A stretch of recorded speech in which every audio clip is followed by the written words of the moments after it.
Long a symbol of the remote and the mysterious, Antarctica caps the southern extremity of our planet as one of the world's largest land formations. Pull up an image of Antarctica on Google Earth, and you'll see a largely featureless white mass. But beneath a seemingly impenetrable sheet of ice lie endless hidden mysteries to entice the inquisitive mind. Scientists say that this anomaly is what remains of an asteroid which hit the Earth millions of years ago, but not everyone is convinced that an ordinary asteroid would produce such a strong gravitational field. Here are 10 bizarre examples of enduringly mysterious high-profile expeditions to the enigmatic land of Antarctica.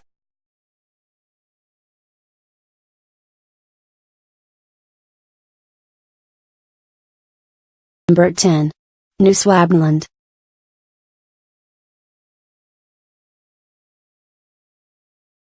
In 1939, the Third Reich dispatched an expedition to Antarctica.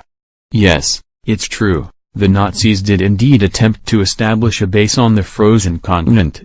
But why? In reality, no one knows for sure. It's not clear what scientific or economic benefit could have been gained by Hitler in establishing operations in a locale so frigid, devoid of life, and hard to mine for resources.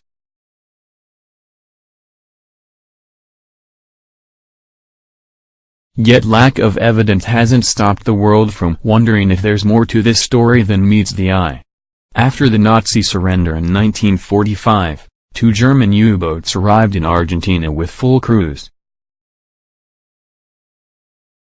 While we will perhaps never know what their mission was before the fall of Hitler, many have wondered what purpose German submarines could have had in that part of the southern hemisphere besides visiting Antarctica.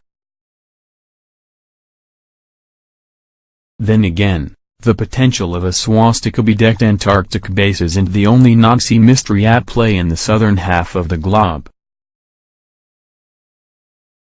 There's also the document recently released in the declassified JFK files that seems to imply that Hitler survived the war and was hiding in Colombia. Number 9. Operation Tabrin.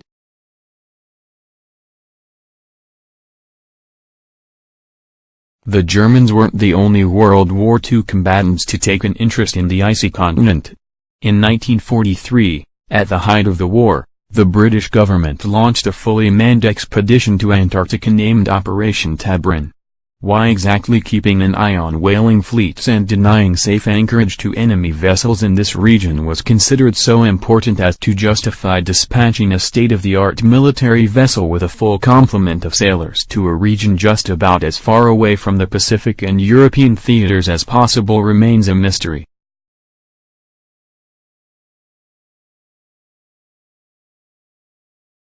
We can only speculate that the importance of a bolstered British presence in Antarctica may have been justified by rumors of a Nazi base on the frozen continent. That we know for certain is that the expedition survived 2 winters and was deemed incredibly successful, to the extent that survivors of the mission look back glowingly on this ambitious effort to learn more about our world. Number 8. Operation High Jump.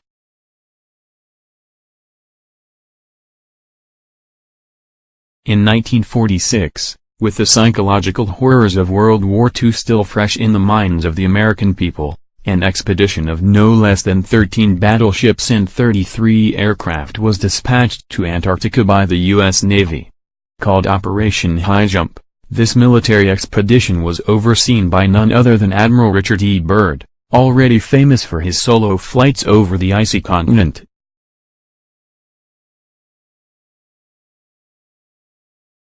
The official mission parameters of training for icy conditions and establishing a steadier American foothold in Antarctica aren't hard to believe, given the upcoming conflict with the Soviet Union, which was expected to include a land battle across the brutal Siberian wastes.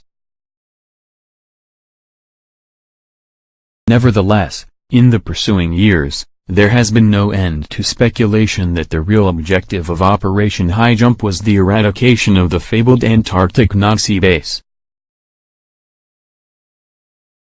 Reports are conflicted as to the actual accomplishments of Operation High Jump, but it is known that at least 3 Navy airmen never made it back home alive. Number 7. Prince Harry.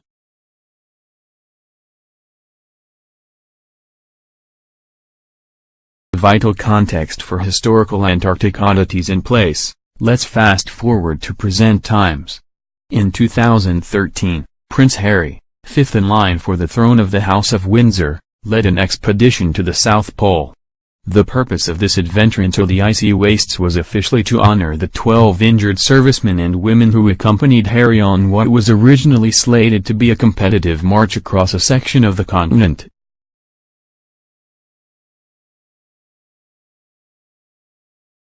But upon arrival, the team decided that the terrain along the 320-kilometer path to the center of Antarctica was too rough for competition, and the American, British, and Australian veterans ambled along in high spirits instead. If Harry was presuming to propose to Meghan Markle deep in the frozen wasteland of the extreme south, we can only be glad that he reconsidered and popped the question over roast chicken instead. Besides abandoning the competitive aspect of the trip, there's nothing overtly odd about this expedition. Yet it sets a precedent for the continued presence of high-profile dignitaries in Antarctica over the last few years that, taken in context, begins to boggle the mind. Number 6. Patriarch Kirill.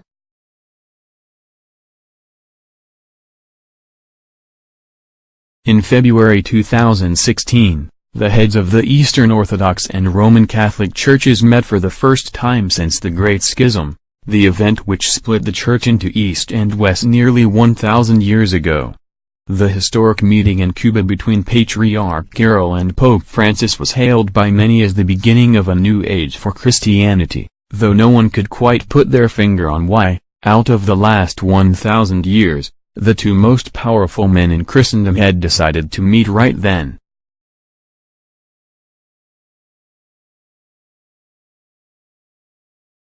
Speculation went wild, though, when only a few days after this historic meeting, it was announced that Patriarch Kirill would be joining the crew of the Russian naval vessel Admiral Vladimirsky on their voyage to the South Pole.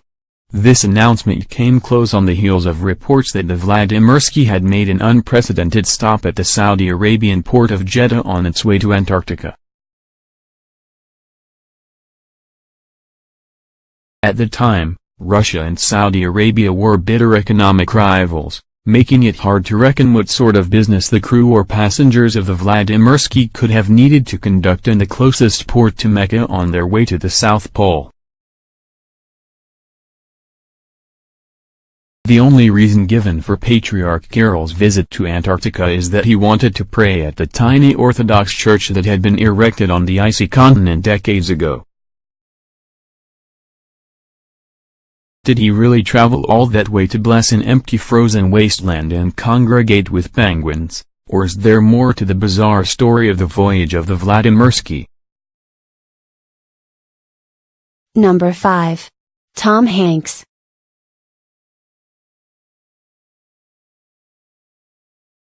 Russia's religious leader isn't the only high-profile person to have taken an interest in the minuscule Trinity Orthodox Church in recent years. During his brief Antarctic visit in February 2016, American actor Tom Hanks apparently decided that he would be remiss not to visit the seat of God in Antarctica and meet with the handful of the faithful who maintain the church. Since Hanks converted to the Greek form of Orthodox Christianity before marrying Rita Wilson, his wife of nearly 30 years, it isn't that surprising that he'd want to ring the bells of Trinity if he had the chance. Rather, it's the timing of the visit that stands out like a sore thumb. Hanks and Kirill worshipped at the same miniature Antarctic chapel so closely on each other's heels that their visits could have conceivably overlapped. Number 4. New Zealand's Minister of Defence.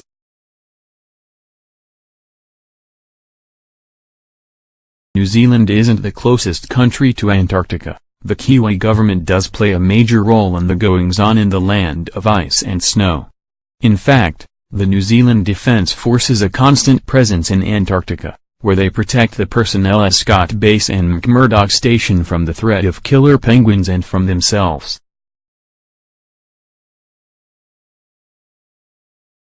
February 2017, Minister of Defence Ron Mark paid what appears at the outset to have been a routine visit to the brave New Zealanders patrolling the icy wastes for baddies. The snow-blinding Antarctic terrain is certainly bright enough to pop open the peepers of even the deepest sleeper. But for a man who must have seen quite a lot throughout his career in order to be elevated to the vaunted position of Minister of Defense, what could Ron Mark have witnessed on his Antarctic expedition that qualified his description of the visit as an eye-opening experience?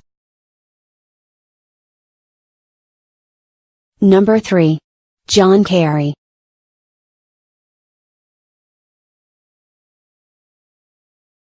We all remember where we were on November 8, 2016.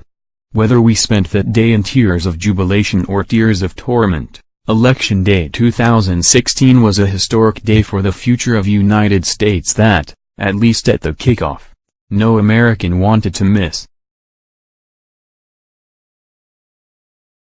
But there's one U.S. citizen who thought that there was something much more interesting going on in the world that day than the greatest electoral upset in U.S. history.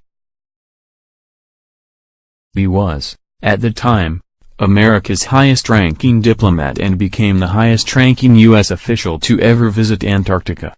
This unlikely late-inning deserter was none other than one-time presidential failure and former Secretary of State John Kerry. Instead of cheering on his favorite candidate or offering words of wisdom to his commander-in-chief, John Kerry spent Election Day in Antarctica. But why? Was Kerry simply going out on an extremely expensive taxpayer-funded lark before his White House ticket ran out? If so, he had until Inauguration Day on January 20 to fit in some last-minute sightseeing. Michael Rubin of the conservative think tank points out that, besides being wasteful, Kerry's trip to the South Pole also appears to have been pointless, as there are no other diplomats in Antarctica for America's top negotiator to negotiate with. Or are there? Number 2. Buzz Aldrin.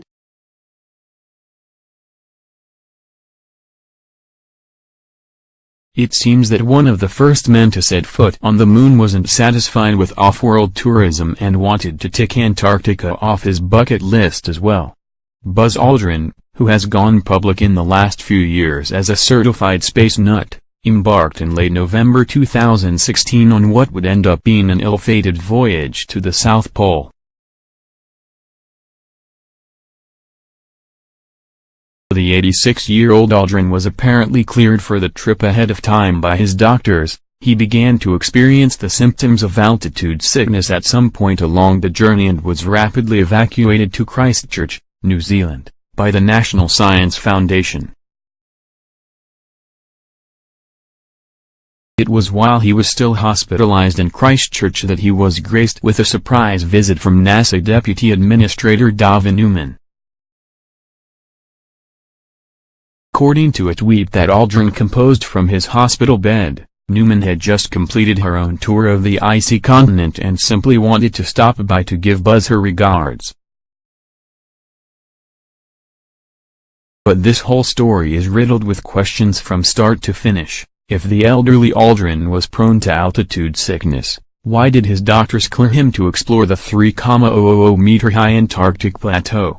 Why had NASA's second-in-command visited the South Pole a day before Aldrin and only weeks after John Kerry?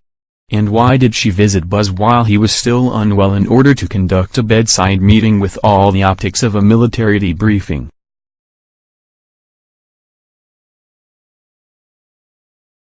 Number 1. Perry Race.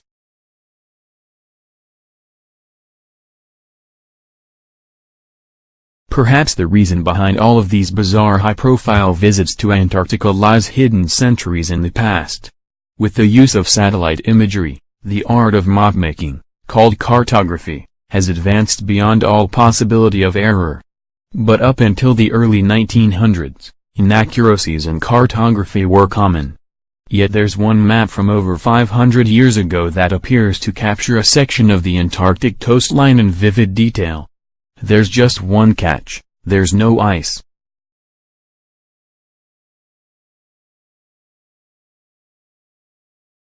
Drawn in 1513 by Turkish Admiral Piri Reis, this unique map was discovered in 1929, before modern cartographic assessments of Antarctica had been made. Though Admiral Reis was certainly a great explorer, he admitted to basing his maps on older sources. Though the scientific establishment may have good reason for brutally ripping into the theory that the Piri Reis map depicts Antarctica, it can't be denied that parts of this map march in lockstep with sections of the Antarctic coastline that are buried deep under the ice and have only been verified recently with the advent of seismic instruments and satellites. If Piri Reis truly did base his map on sources old enough to depict Antarctica without ice, what must change about our view of human history? If the Piri Reis map accurately depicts Antarctica as once having been graced with palm trees, white-haired monsters, six-horned oxen, giant snakes, and ancient ruins, wouldn't that be enough reason for Antarctica to take center stage in the process of discovering the truth of human origin? Wouldn't that be enough reason for top representatives of the world's elite to make the journey to the southernmost continent? Upon arriving in Antarctica armed with a worldview entirely different from our own, what else might they have discovered?